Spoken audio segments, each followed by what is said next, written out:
کسی ان کے شاگرد وغیرہ کے پاس کوئی پرانی شاید چیز پڑی تھی، کوئی شیعہ شخص ان کے پاس آیا جو کہ کوئی عالم دین تو نہیں تھا، وہ کوئی ڈاکٹر وغیرہ یا کوئی اس قسم کا کوئی دنیاوی طور پہ پڑھا لکھا کوئی ہمارے جیسے ہی بندہ ہوگا، بیچارہ دینی طور پہ کوئی اتنا بڑا اسکالر نہیں تھا، لیکن اس نے آ کے اسحاق صاحب سے جب بحث شروع کی نا تو کہ تقیہ پہ بھی بحث چل گئی.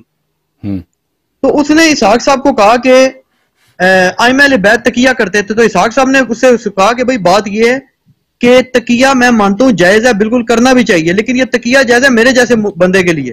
امام یا نبی کہتے ہیں اگر تقیہ کر لے گا تو پھر تو دین کا تو وہ پتہ ہی نہیں چلے گا کہ اصل کیا اور اس میں تقیہ کون سا ہے. اچھا یہ انہوں نے دلیل دی. اچھا اگر میں آپ کو بخاری سے ثابت کرتا ہوں بھائی، بخاری میں حدیث ہے کہ نا ابراہیم علیہ السلام نے 3 دفعہ جھوٹ بولا ہے. نہیں اس کو کہتے ہیں توریہ تھا.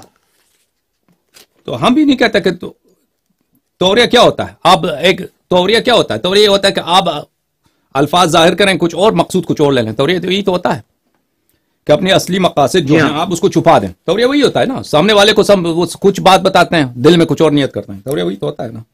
سامنے والے تو اگر بعد میں پتہ چل جائے وہ تو کہہ سکتا ہے کہ آپ نے جھوٹ بولا ہے،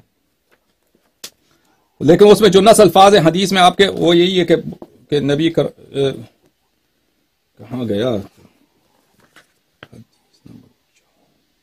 کس ابراہیم،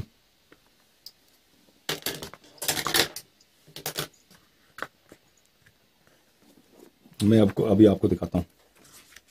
بخاری کی حدیث ہے بھائی صاحب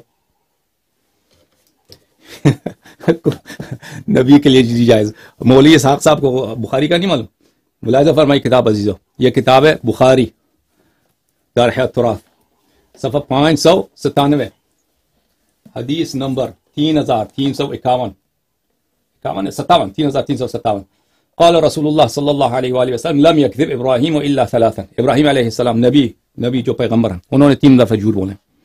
3 دفعہ جھوٹ بولے. ایک دفعہ انی سقیم، وہ ایک دفعہ فعلہ کبیرہم، بتوں کا جو بڑا بت ہے انہوں اس نے مار دیا ہے، اور ایک دفعہ یہ ہے کہ اس کے ایک پاس جا رہے تھے کہیں، ان کی بیوی تھی کافی خوبصورت. لا الہ الا اللہ. آپ لوگوں نے انبیاء کے متعلق اپنی کتابوں میں کیا نقل کیا؟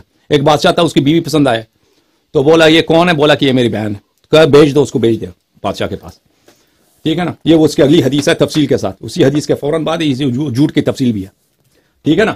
تو ثلاث کذبات، لفظ کذب جھوٹ کو بولتے ہیں.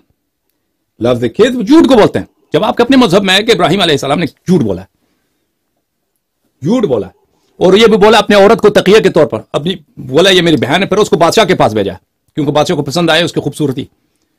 تو پھر آپ ہمیں کہتے ہو کہ تقیہ کیوں ہے تمہارے مذہب؟ اور بتاؤ. اچھا آپ اگلی آیت پیش فرمائیں. بس 2 آیتیں پڑھ لینا کافی نہیں ہے. اس کو میں کہہ رہی ہوں کہ قرآن سے تو کم از کم مکمل کر دینا. بہت ساری آیتیں ہیں قرآن مجید میں بھائی. انما ولیکم اللہ ورسولہ والذین آمنوا الذین یقیمون الصلاۃ ویؤتون الزکاۃ وهم راکعون بالاجماع. یہ امیر المؤمنین علیہ السلام کے شان میں آیا ہے کہ آپ کا ولی صرف اللہ ہے، رسول ہے، اور وہی جس نے زکوٰۃ خاتم دیا ہے رکوع کے حالت میں. بالاجماع کوئی نزاع ہی نہیں ہے کہ اس کے مصداق امیر المؤمنین علیہ الصلوۃ والسلام ہے. امیر المؤمنین علیہ السلام ہمارا ولی ہے جس طرح اللہ ولی ہے. اللہ دوست ہے ہمارا، صرف دوست ہے. اسی معنی میں جو اللہ ولی ہے اسی معنی میں امیر المؤمنین علیہ السلام ولی ہیں.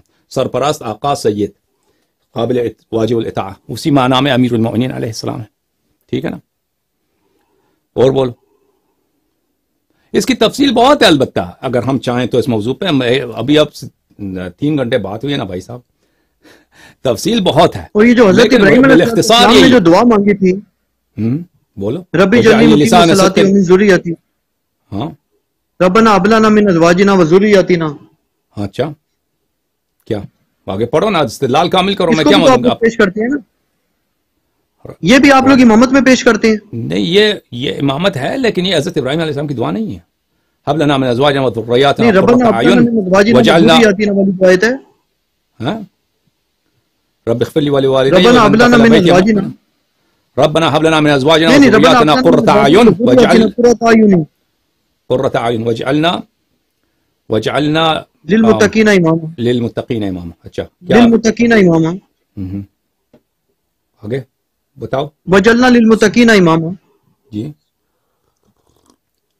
ربنا هب لنا من ازواجنا وذرياتنا ہمارے احادیث میں کہ اہل بیت علیہ السلام کے قراءت میں اہل بیت علیہ السلام کے قراءت میں وجعلنا من المتقین اماما، یہ ہے وجعلنا من المتقین اماما. اور بتائیے. نہیں، اس آیت کو آپ امامت کے لیے نہیں پیش کرتے؟ امامت کے ثبوت کے لیے نہیں پیش کرتے؟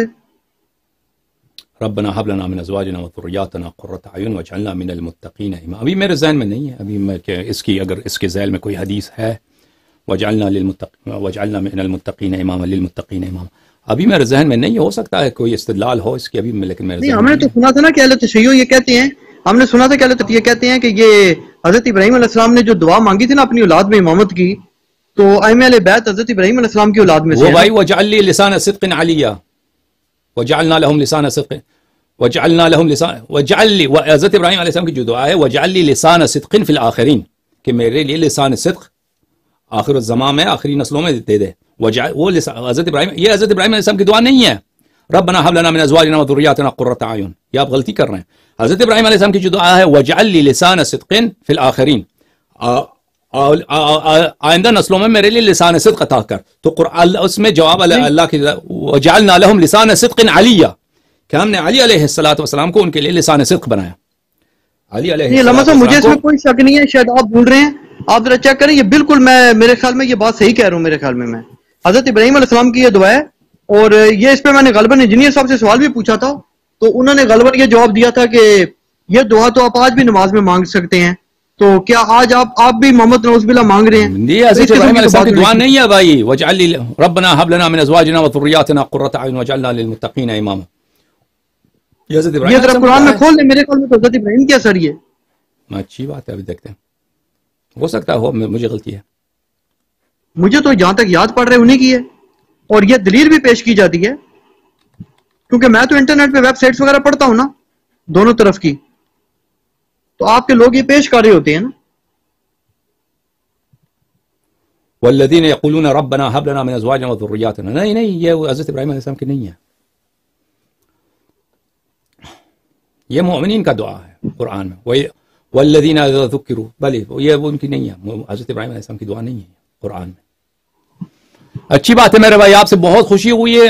علی حسن صاحب بات کر کے 3 گھنٹے لگنے والے ہیں، بس 3-4 منٹ کے بعد 3 گھنٹے ہو جائیں گے. بہت خوشی ہوئی ہے آپ سے، یہ آپ ہمارے مہمان بنے. آپ کا قدم ہمارے سر آنکھوں پر آخری دفعہ نہ ہو، بار بار انشاءاللہ تعالی آپ سے بات ہوگی. اور انجینئر صاحب بھی ہمارے دوست ہیں، اور ان سے ہماری کوئی دشمنی تو نہیں ہے، دوستی ہو سکتی ہے، دشمنی نہیں ہے انشاءاللہ تبارک. ان سے سیکھیں گے، وہ اگر